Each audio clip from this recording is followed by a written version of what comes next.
పరిస్థితులు మనకు తెలుసు. మనం అందరం ఇక్కడికి వచ్చిన వాళ్ళు అందరూ ఏమనుకుంటున్నారంటే బ్రహ్మనాయుడు గారు ఓడిపోయాడు, గోపిరెడ్డి గారు ఓడిపోయారు అని అన్నారు.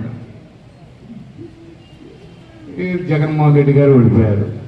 మేము ముగ్గురునే ఓడిపోవాలా, మీరందరూ ఓడిపోయారు. ఇందాకే చెప్తున్నారు చూడండి మా వార్డులో ఇది అని. మేము ఒక్కళ్ళం ఓడిపోవాలా, మాకంటే ఎక్కువ మీరు, మీకంటే ఎక్కువ మేము, మనం అందరం ఓడిపోయాం. గోపిరెడ్డి గారు చెప్పకపోయారు, నేను పోలీస్ స్టేషన్లో కుర్చీ చేసుకొని కూర్చున్నాను, నన్ను చూసే కుర్చీలో కూర్చోబెట్టారు అనుకున్నారు. మిమ్మల్ని చూసి కూర్చోబెట్టలేదు, నన్ను చూసి కూర్చోబెట్టలేదు. మన పార్టీ అధికారంలో ఉంది కాబట్టి మనల్ని చూసి కూర్చోబెట్టారు, గౌరవించారు. ఆ గౌరవాన్ని మనం అందరం పొందాలంటే మనం అందరం కూడా పూర్తి స్థాయిలో కమిట్మెంట్ గా పనిచేయాల్సిన అవసరం ఉంది. పడంటే మనం ఏదో రేపు గ్రామంలోకి వెళ్ళి 2 ఇళ్ళకి మన వాళ్ళ ఇళ్ళకి పోయి చెప్పి సరిపెట్టుకుందాం అనుకుంటే కుదరదు. ప్రతి ఇంటి దగ్గరికి వెళ్ళాలి. బాబు ఏం చేశాడు, ఎలాంటి మోసం చేస్తున్నాడు ప్రజల్ని అనేది వివరంగా విపులంగా చెప్పాల్సిన బాధ్యత మీ పైన కూడా ఉందని ఈ సందర్భంగా తెలియపరుస్తున్నాం.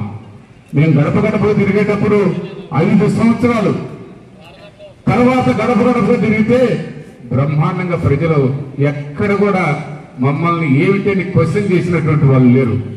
ఓట్లు వేయకపోతే వేయకపోవచ్చు, మమ్మల్ని ఎవరు క్వశ్చన్ చేయలే.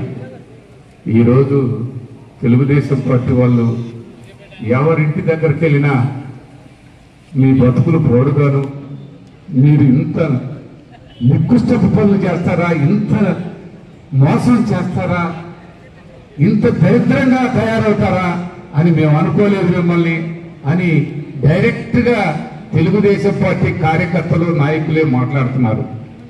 వాళ్ళకి ఓట్లేసిన వాళ్ళే మాట్లాడుతున్నారు. ఈ నాయకులు ఏమంటున్నారు, అక్కడికి వెళ్ళినాక ఏదో జరిగిపోయింది, నెక్స్ట్ బాగా చేస్తామని చెప్తున్నారు.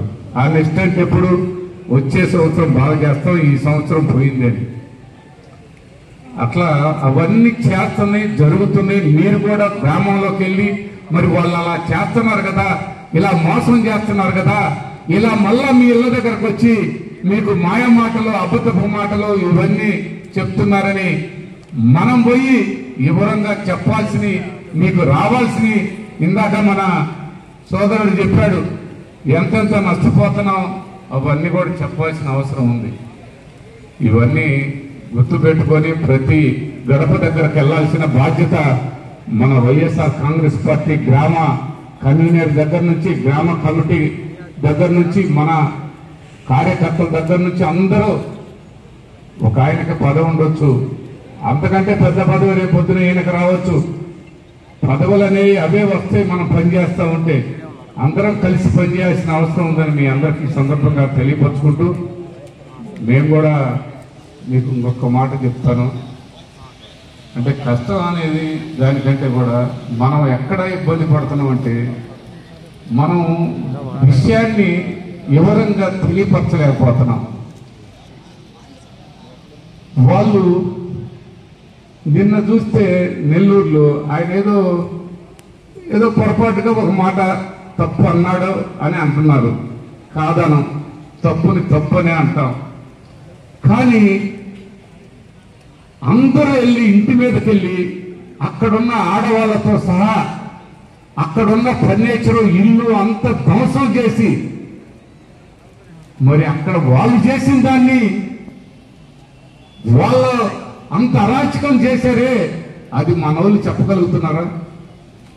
మనోళ్ళు చెప్పుకోగలుగుతున్నావా? మేమే చెప్పుకోగలుగుతున్నావా? మేము ఎందుకు చెప్పలేకపోతున్నాం? చెప్పాలి. ప్రచారం వాళ్ళేమో ప్రపంచ స్థాయిలో చేస్తున్నారు, పని ఏమో గడప కూడా దాటదు వాళ్ళు చేసే పని. కానీ మనం పని అయితే అద్భుతంగా చేస్తారు మన నాయకులు, మన ముఖ్యమంత్రి, మాజీ ముఖ్యమంత్రి జగన్మోహన్ రెడ్డి గారు. ఇవాళ రైతులకు కష్టాలు వస్తే దగ్గరికి వెళ్ళి ఆయన వెళ్ళేవారికి ఇవాళ మేము 12 రూపాయలు ఇస్తామంటున్నారు. అంతకుముందు రోడ్డు మీద పడేస్తున్నాయి.